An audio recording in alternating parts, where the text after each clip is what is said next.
Welcome to the GOTO podcast.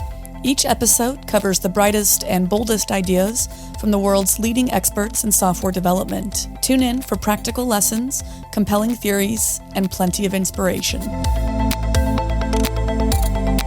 GOTO gathers the brightest minds in the software community to help developers tackle projects today, plan for tomorrow, and create a better future. Stay up to date with the latest in tech through GOTO's top-rated events held online and in person in cities like Amsterdam, London, Copenhagen, and Chicago, and by subscribing to the GOTO Conference's YouTube channel, where you can find thousands more high-quality dev talks. Learn more at gotopia.tech.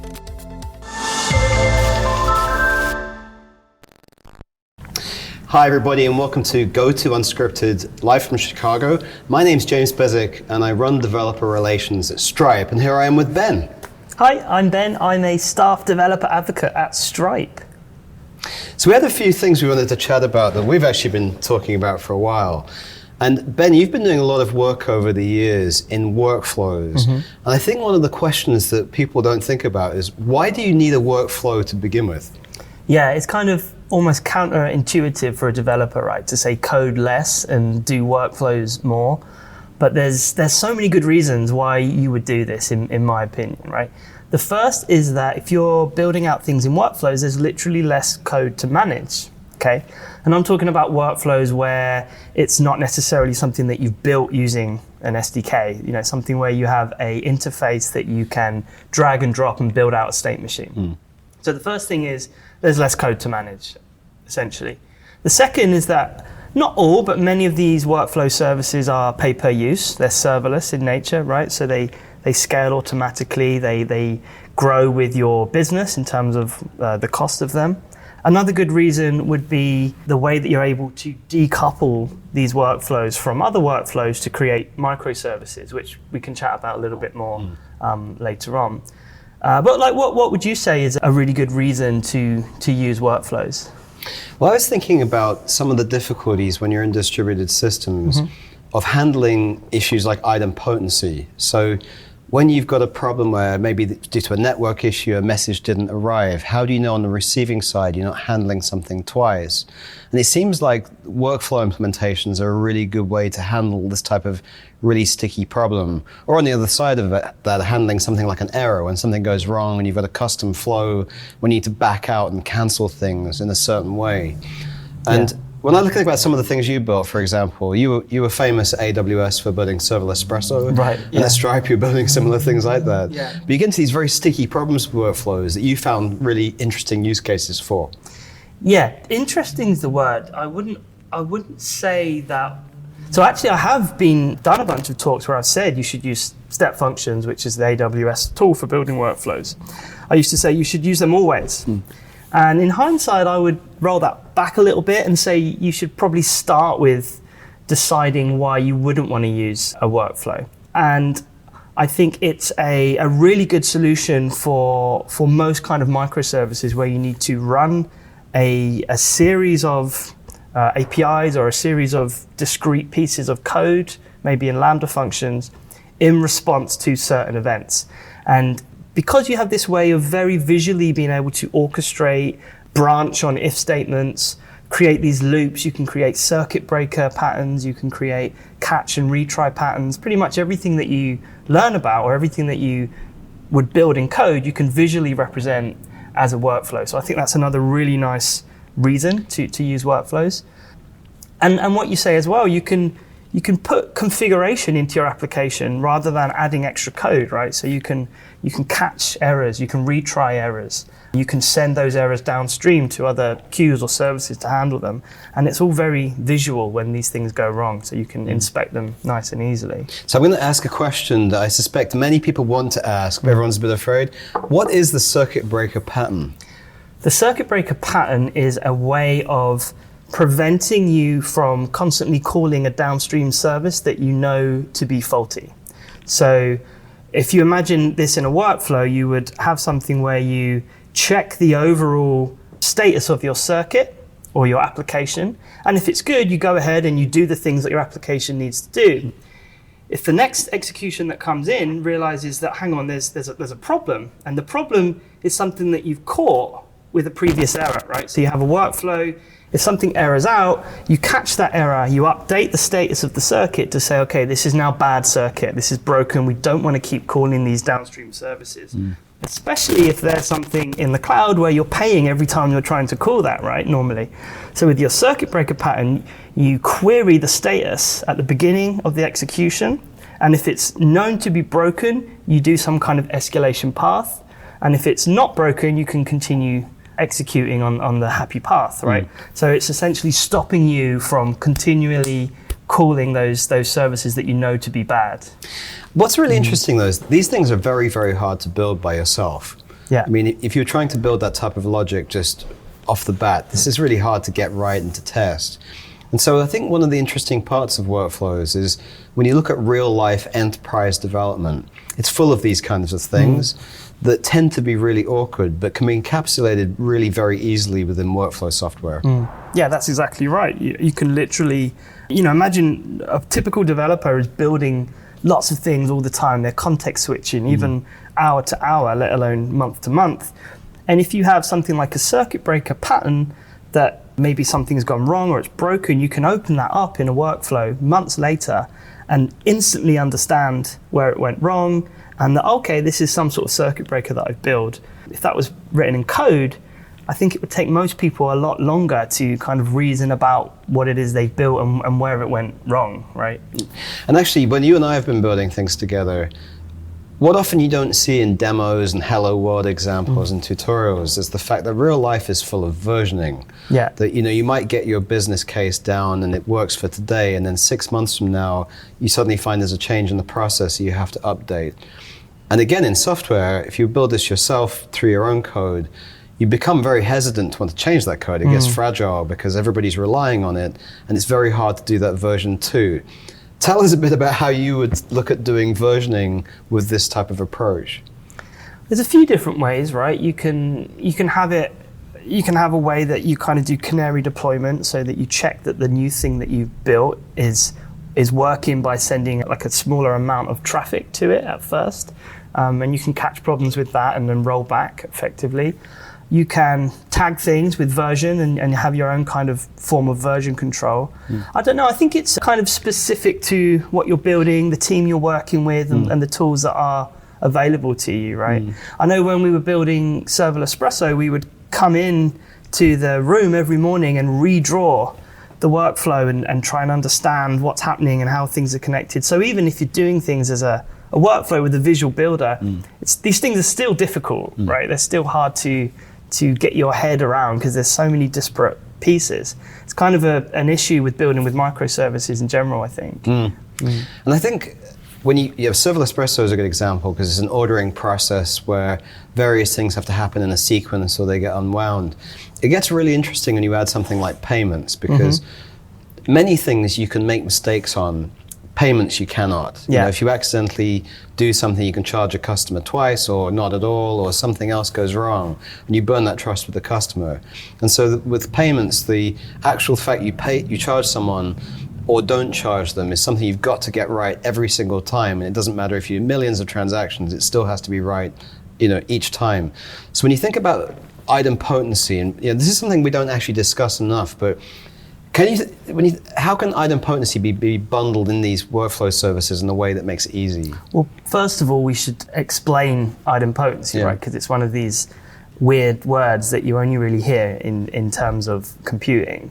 So my interpretation of idempotency is that if you provide the same input, you should expect the same result every time. Is that like a nice simple way of explaining it? So your question was, how can you implement idempotency in workflows? There's a few things you can do. The first is that you can have a literal idempotency ID to make sure that you know each execution and that pertains to a certain result, and so that you don't reproduce different results with the same idempotency key. What else would you say would be a good way to handle that? I think, certainly the IDs and the way you use those and track them through is important because use something like DynamoDB to keep track of these keys. Have you seen them before? So you don't need to do this. Some services do just build idempotency, and if you provide IDs, and that's useful. But I think also there's a state of mind, and that's assuming that the provider doesn't just do it for you, right. or that there won't be this problem. Because I think in testing and in small numbers of volumes and small batches, these problems often don't come up. But when you look at millions of transactions, these long tail problems are a part of the reality that you're going to start to see these issues arrive. So I think as long as you think about them and plan them in and use services in the way where they're supported, you can approach it the right way. But it's amazing how many customers we've dealt with and talked to where it's just assumed there won't be a problem. This is kind of a challenge with being a developer advocate as well, is that you build applications that are often fairly small in scale. You try and build them for scale, but Serverless Espresso, for example, is probably the most used application that we would have built as a DA, and that's had maybe 100,000 users go through it in total. This is not a massive thing, right? There's not hundreds of thousands of events happening every day on this.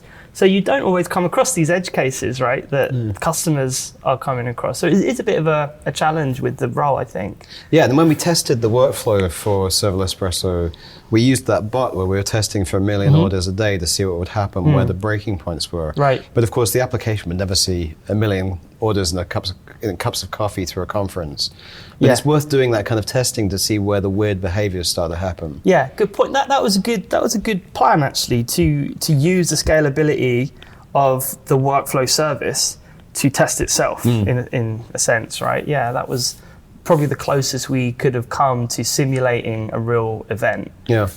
But I think, with the workflow approach, it's not just step functions. There are other services like temporal. Sure. There's a variety of different options. Yeah. And I think it's just, as a concept, it's underused. Yeah. That when I think about what people are building out there, there's still too much building yourself when you could just pull a service in to do a lot of this complexity for you.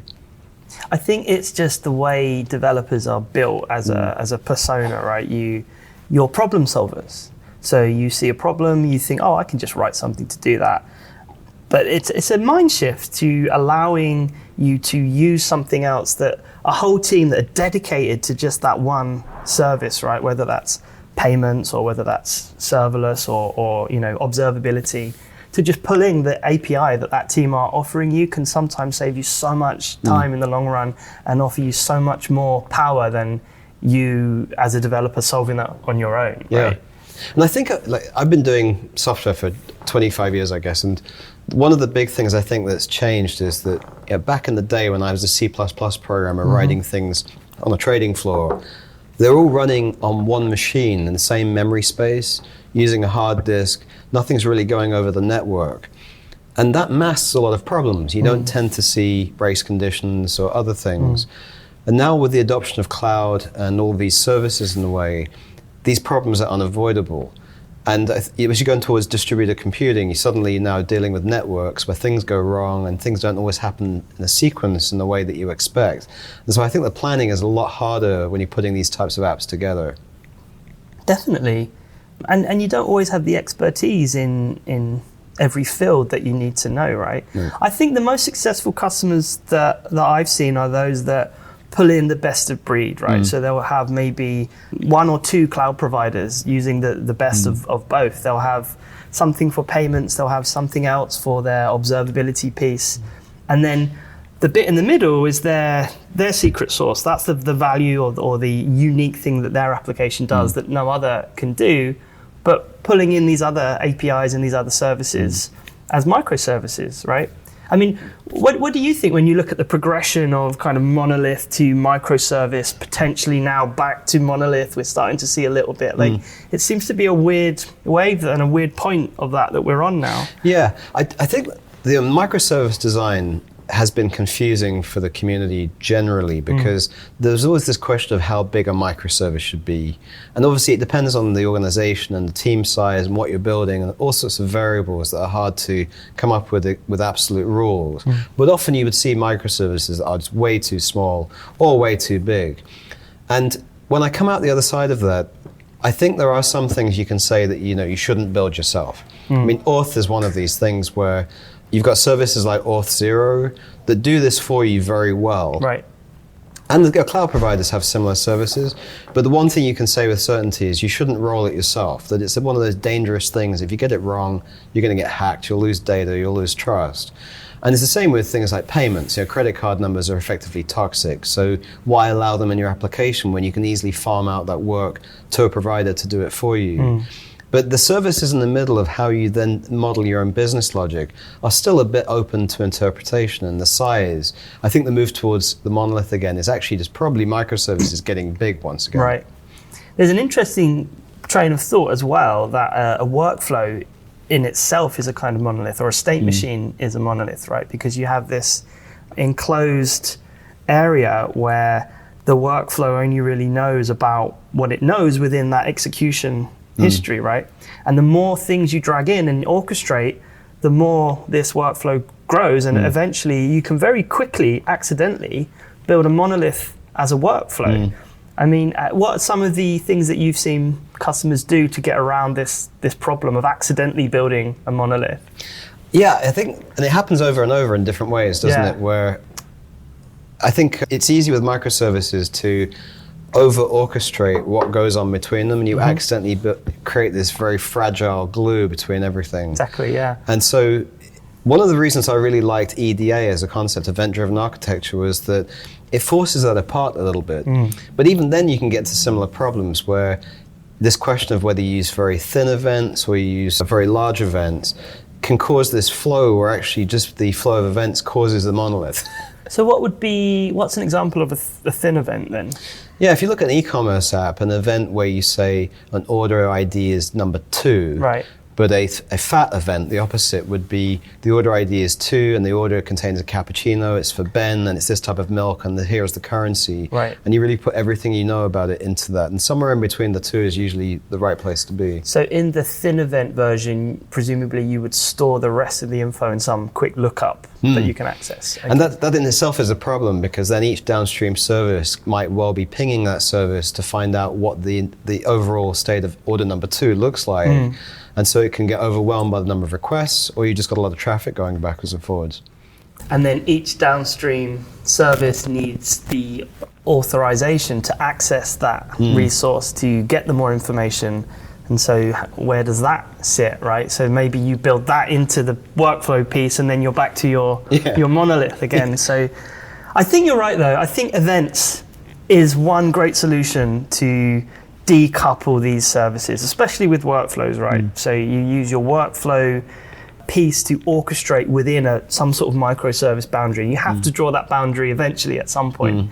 And then I think it's normally within a certain domain, right? You can normally understand the domain. Like this domain is the thing where I'm ordering drinks, and I've got a database to keep track of the orders, and I've got a workflow to orchestrate how those orders change. Right. And then I've got something else, which is maybe the customer microservice and an API to update customer info and a customer database.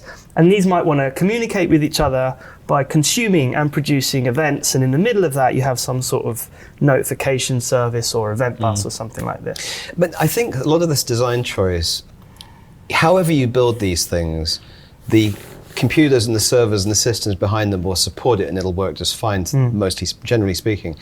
The real design choice comes down to the cognitive load you want to put onto your team. Right.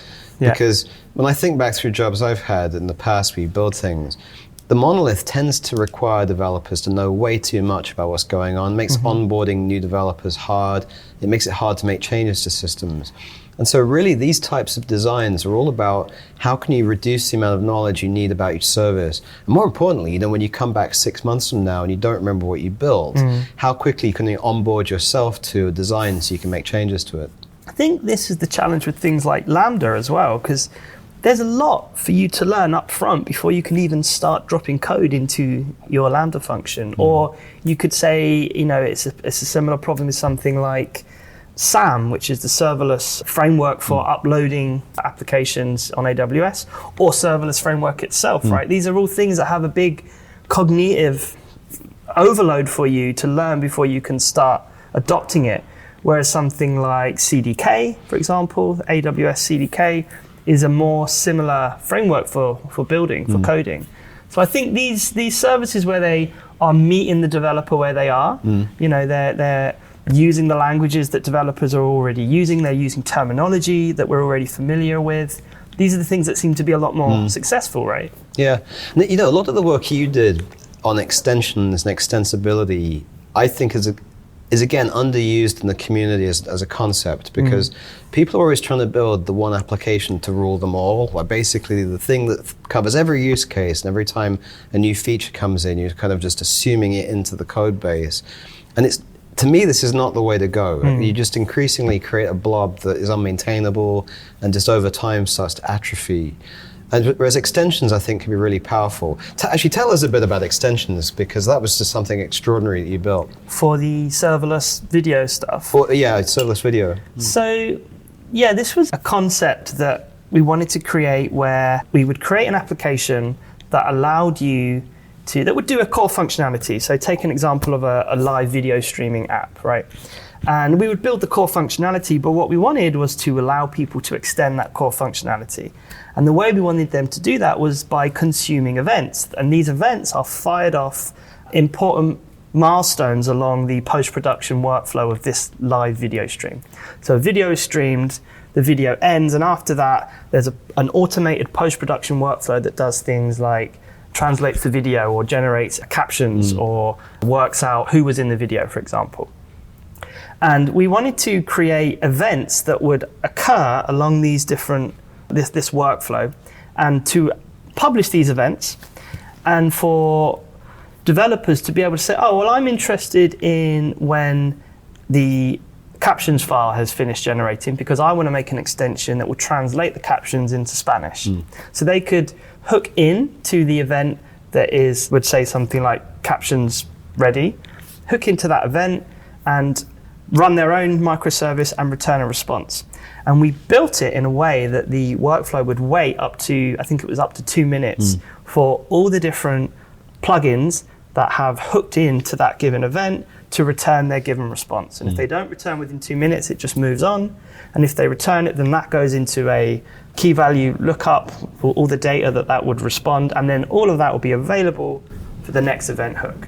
And so what you had was this application that was originally just for live video streaming, that by the time 16 different developers had got their hands on it, it was using Gen AI to summarize what was said in the video and create titles, sharing it on social, working out if there was any like bad imagery in the videos, and all these interesting plugins that we never would have thought of on our own, right? So let me ask you then, so why didn't you just build a monolith? I mean, you could have avoided all of that and said, here's the 16 developers, here's my GitHub repo, go at it. Like, why didn't you take that approach? It's much easier to keep these things decoupled, so we thought, right? To say, here is the application, here's the bounds of the application. No matter what you build, it will always still work. Because what you build, even once we pull it into the app, the core app is separate, it's decoupled from that. And that was the most important thing. It couldn't break, it mustn't break, even if the extensions broke for any reason. So that was the main reason, right? We didn't want developers crawling all over the code base and us having to look at different GitHub issues, if that one merges with that one, and what happens if they talk into the same database at the same time. We'll just use events, we'll just give you the event contract and you give us the response that it's supposed to return, and we'll publish that to our event catalog, and then other extension developers can see that and use that if they want as well, right? And you had this nice decoupled way of growing your application. I remember when you were building this, and often people think plugin architectures are for big projects, like you're building a browser, or you're building a CMS, or something where hundreds of thousands of users will be using it, and a plugin architecture is beyond them. But the actual amount of code you used was really tiny, and it made me think actually plugin architectures are much more applicable to many enterprise pieces of software. Yeah, I think absolutely, and like even Stripe does a good example of this, where they have the ability to create something called Stripe apps, where Stripe's well known for having a great API and great documentation. The API can do loads of things, but many of those things might be something that the developers at Stripe might not know, because they're not using the product every day to take payments and do all the things that it can do. So they created Stripe apps to allow other developers to build extensions that can even sit inside the Stripe dashboard that extend Stripe by using the Stripe API, or maybe it's just rendering different objects within your Stripe account, right? And it's that same piece of plugin and extensibility, and allowing the developers out there to be able to bring their own specialists, their own skills, their own ideas without it affecting the core application. Yeah, I mean, when we speak to enterprise developers, I think many are very competent in what they're doing. They've got knowledge of certain runtimes and certain pieces of software, but many of these concepts seem very new to them. So, what would be your advice in terms of what's the best way to learn some of this stuff? In terms of if I want to adopt extensions or plugins or any of the things you've been talking about, what should I start with first as an enterprise developer? Just start with something small, something that is maybe not essential to the core business, right? Something with a small blast radius. If it goes wrong, if your implementation isn't good, it's okay. Like, you didn't break everything. Prove that, champion that, and you can start to grow it from there. I think, if you build something that is useful, that is based on extensions, people will quickly realize the value that it brings, right? And you start to see customers grow their knowledge from there, I think. Yeah. Now, you've been a developer advocate for 5 years, or it's coming 6 years, I guess now, and I've worked with you that whole time. And I think you've been very successful because you've managed to convey complex concepts to people, especially people who are new in the software business and they're learning all of these things. So, given all the demos you've made, what do you think are the important parts of producing a demo that captures the imagination of people so they can understand important concepts? I think the first thing to try is to build a demo where people are using it without realizing they're using a demo. So they walk up to it, they go, oh, this is a thing that I can use to achieve something that I want right now. So whether that's ordering a cup of coffee or buying something from a store, different versions of this, they're straight away into your demo without really knowing that they're doing a demo. So that gives you the interest. After that, you want to build something that is using your product. It has to be obviously using the product, not something that is unrelated, not just some sort of grabby toy or something. It has to be something built with the product. And then there has to be an aha moment where they see something happen and they go, oh, okay, yeah, I sort of see how that's put together. And you can see that spark ideas in people instantly, and okay, this is a demo that is helping people to think of different ways they can implement something, right? So when you're thinking about technology you can choose from, and the great thing today is that this is like a little sort of candy store of different places, the cloud providers and service providers. What's in your mind when you're choosing between the options that oftentimes are very similar? And how do you make a choice between I want to use this thing and not this thing? Well, like I said before, a lot of the stuff that I'm building is fairly small use case, right? So one of the things I look for is a pay-per-use model, a kind of cloud approach model, something that will scale, often doesn't cost a lot in the beginning, and something that's got great documentation, right? And widely adopted already, I think are the key things. The other thing it has to have is an API. So you can customize it and you can extend it and kind of bend it to your will a little bit. Yeah. So let's talk about APIs then. So that's a good point. So many people aren't sure what an API is. We talk about them all the time. But what do you think defines a good API? Just something that jumps out of you like, I can absolutely use this thing. The first thing that I think of is great documentation. So you instantly understand how to achieve the thing you want to do. Anything that you're able to do in a SaaS dashboard, you should be able to do with the API. It's really frustrating if you do a thing in the console or the dashboard and you can't achieve that same thing with the API. That, for me, that's like a little bit of a warning bell that what else can it not do that I might need further on. And then you need the authorization and authentication options that you need, and that could be different for different companies, right? You also want it to integrate well with the thing that you're building. So that could mean that service you're building has an integration with your cloud provider that maybe doesn't need you to stand up a webhook, for example. So you need to look beyond the API and see how does this service integrate with other things in the ecosystem that I'm currently building with. Yeah. Is there anything else you'd add? Like, how would you pick one? I think that's a good answer. I was thinking about how then, again, you're going from this model where you're building something all yourself or on your own server or in your own environment, you're opening yourself up to all these other systems. I was thinking about testing and observability as two critical problems, because suddenly now you're not quite sure what's going on. And testing came to mind, and I just wondered, what are your thoughts around, I'm bringing in this API, how do I now test this API so that whatever I've built works with it properly, and you can be sure that that's what you're expecting out of it?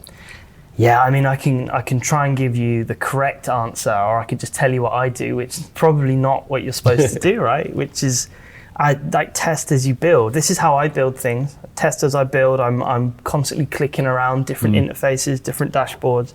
So it's always useful when you come across a service that has like a single pane of glass that is showing all of the events that you're generating, all of the API calls you're making, all the errors, without you having to jump around different windows, right? That's a great thing to have. And surprising how many services don't start with that, actually. Local testing is also something that's really useful. I know that was a big issue for serverless for a long time. I suppose it still is, really. Although that's slightly different, because that's more of a mindset of this concept of having a cloud account where every developer can test on their own cloud account and then migrate that into a UAT. But it's sometimes not realistic, is it? All right. I think a lot of this also, scaling, to get to real scale on anything, you actually have to have a very good practice around testing, right? Because there are these long tail issues that show up between services, and they don't show up until you hit a certain scale. Yeah.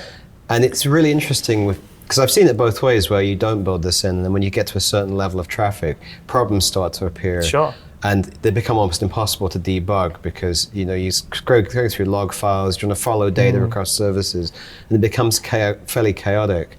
Whereas when you do it the right way, it's much easier to set up an observability framework to how you want to approach things, and then nail things down as they go wrong. And this comes back to one of the reasons why workflows is a good way to build stuff, right? Because you have, on most of these services, you have that observability piece built into the execution of each workflow.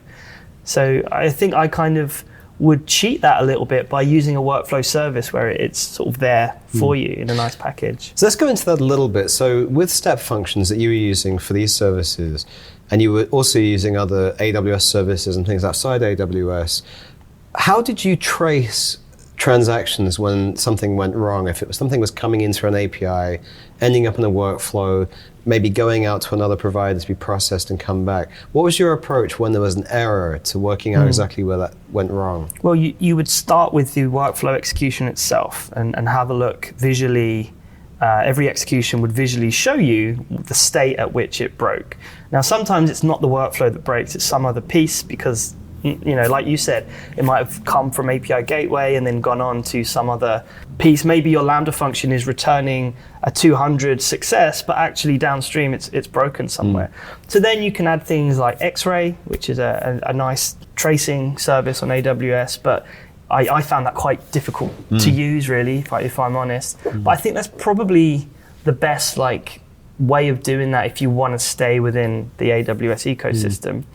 But then, there's services that are just specialists in these sort of problems, right? So I think as your application scale grows, you probably need to start using these other services where that's their expertise. Thinking about things you've built in production in the last few jobs you've had, though, and as they started to scale up and you've had a problem, when you couldn't fix something, often because it scaled up or you didn't build the right debugging, what was your approach to solving that problem? And you're in production, it's kind of chaotic when things start to go wrong that way. But how did you approach dismantling a problem and fixing it? I don't know, man. I probably go straight to the logs, and eventually you're in log hell, clicking around, trying to find that moment where you can see some sort of error. It's very difficult on these systems that are disparate, spread over multiple microservices that are running multiple cloud services that are maybe calling out to other third-party APIs. It's really a problem, right? And I think this is one of the reasons why you are starting to see a bit of a trend of people moving maybe a little bit away from microservices, or at least rebalancing the idea of using that for everything all the time, right? And I think this is probably the main reason is when your application is so decoupled and so spread out, like what's actually holding it together, you know? Yeah. Well, I mean, I think over the last few years, the amount of data generated by these apps has just spiraled. Yeah. I mean, the first mobile apps I built, you hardly produce any data, and we're collecting a few log files. And before you know it, people are uploading photos, uploading videos, it starts to explode. And so suddenly with that, your cost goes up enormously. And there's this trade-off of, it's great to have these cloud providers doing all these things for you, but when the bills start to arrive and you start to see how expensive it gets, it's easier often as a first cost-saving measure to bring things back a little bit. That's totally true. I mean, it's a reason why, you know, at these cloud conventions like, you know, reInvent, some of the most subscribed to talks are stuff about optimizing for cost, right? Because when your application is built on services that you're having to pay for each time you use the service, you need to come up with all sorts of clever, interesting ways to reduce it and optimize for that. Yeah, and I think this is one of the difficult trade-offs as a developer, because obviously in this toolbox, you know, everything's been built practically that you could imagine using this library, this service, or you can build your own. And so the question is, when you build your own and you think about the developer hours and the testing and the maintenance, is it worth it versus buying something off the shelf or using something off the shelf and paying per use? And it really does vary, because, you know, where I came from before working at AWS, we were building for startups. Yeah. And one of the problems is, if you build for scale in a startup, that might not be the best use of your resources, because you don't know if the idea is going to work and people want to use it. But of course, you only find out if people want to use it when they all show up. And if you haven't built the scale in and your application falls over, they go somewhere else. And so there's this chicken and egg problem that buying the service off the shelf often helps with. And that's why I got into serverless when I first did. But then, of course, you get a bit locked in because you're with a vendor with one particular solution. And if then things scale up, you need to back out and move things. And I'm not sure there's a clean and elegant solution here, but to me as a developer, it means, you know, keeping your options open and knowing a broad spectrum of technology can really help you. The best solution I'd seen for this is when you have these businesses where they maybe run most of their infrastructure on one provider, but they still have a little bit running in another, so that they understand, you know, the terminology. They have the relationship with the various teams in the other provider, and if they need to, they can shift, and they're not so locked in as if they had to start from scratch, right? Yeah, it's one of the shames with the cloud, really, that you've got the big three, but there's so little commonality between the three. Yeah, right. And you look at something like Terraform, does a reasonable job of trying to abstract away, but in practice, if you want to even move buckets from one provider to another and data from one to another, the rules are all different, the limits are all different, the terminology is all different. And this lack of consistency between the three makes it very hard for developers. I wonder if that's intentional, or if it's just small groups working together in isolation, or what, because a lot of these companies hire across each other. So I wonder what they do, and when you're an engineer that moves from one to the other, and all the terminology is slightly different, right? And But you know, when it was just simple, before the cloud, when you had relational databases and compute and you know, storage, but these sort of various buckets of things.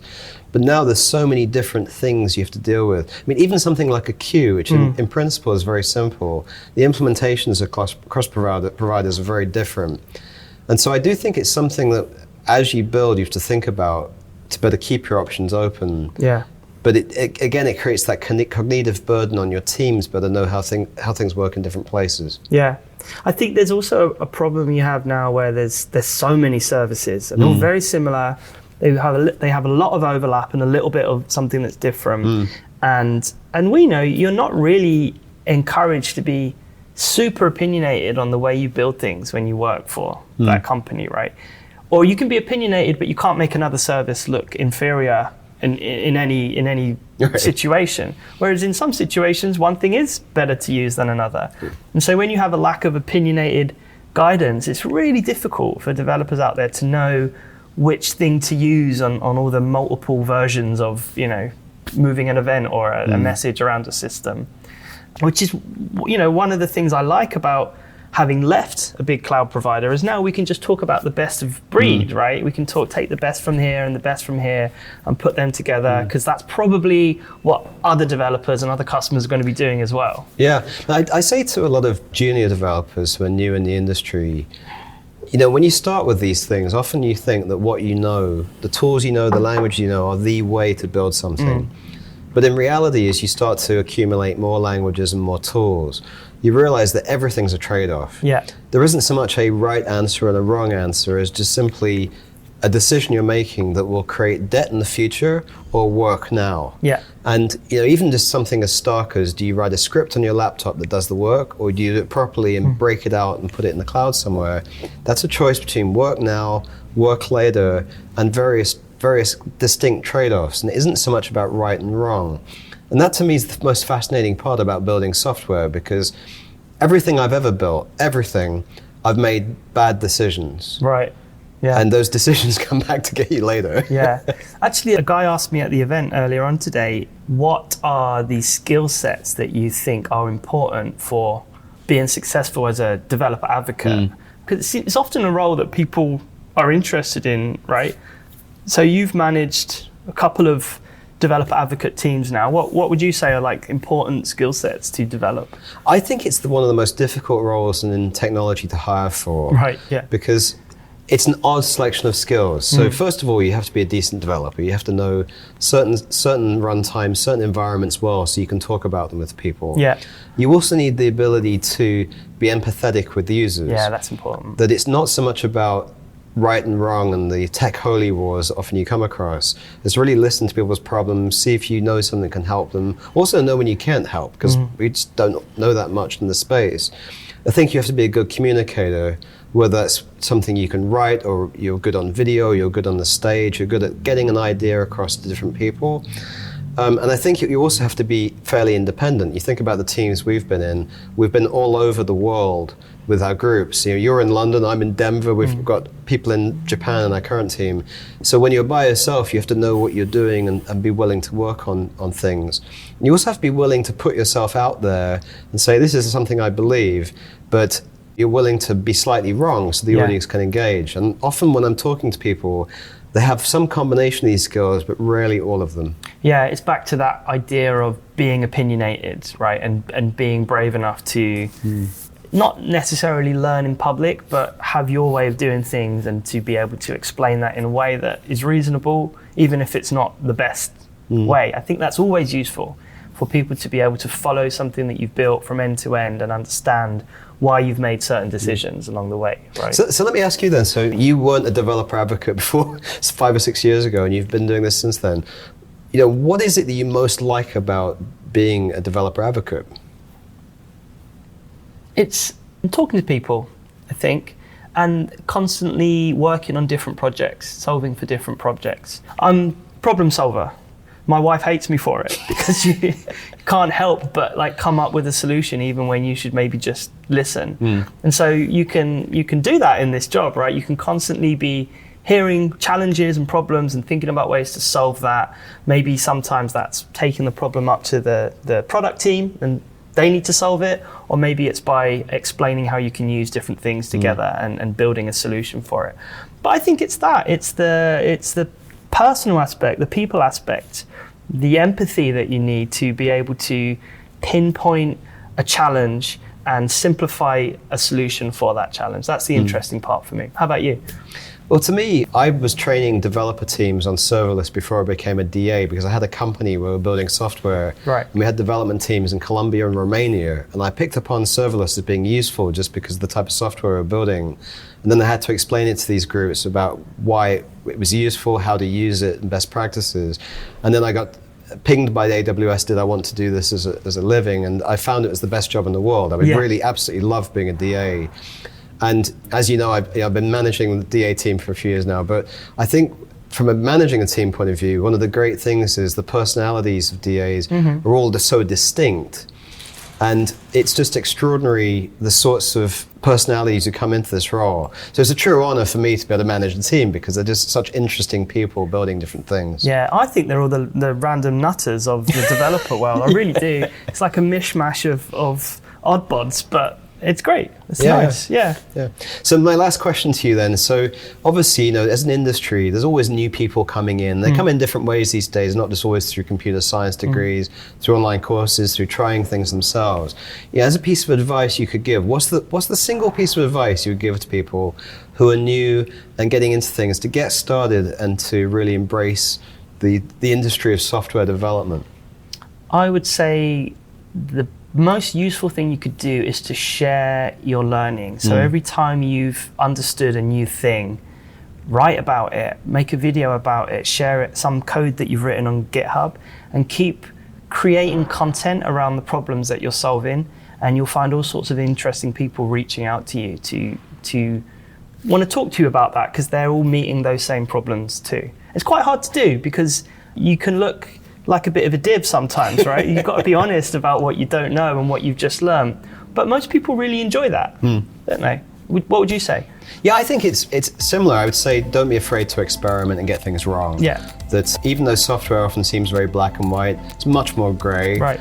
And you learn more by getting things wrong. I continuously still get things wrong when I build things, but every time I do that, I learn something that's insightful. And it's why I think the industry is still fresh and interesting after doing it for a couple of decades. Yeah, absolutely. Constantly having to relearn every 2 or 3 years. Yeah. But it's what keeps it interesting, right? It is. Yeah. Well, thanks very much, Ben. This is Ben Smith, who's a developer advocate at Stripe. My name's James Beswick, and I run the developer advocacy team at Stripe. And this is GOTO Unscripted live from Chicago. Thanks for listening. Thanks for listening to this episode of the GOTO podcast. Head over to gotopia.tech to discover lots more content from the brightest minds in software development.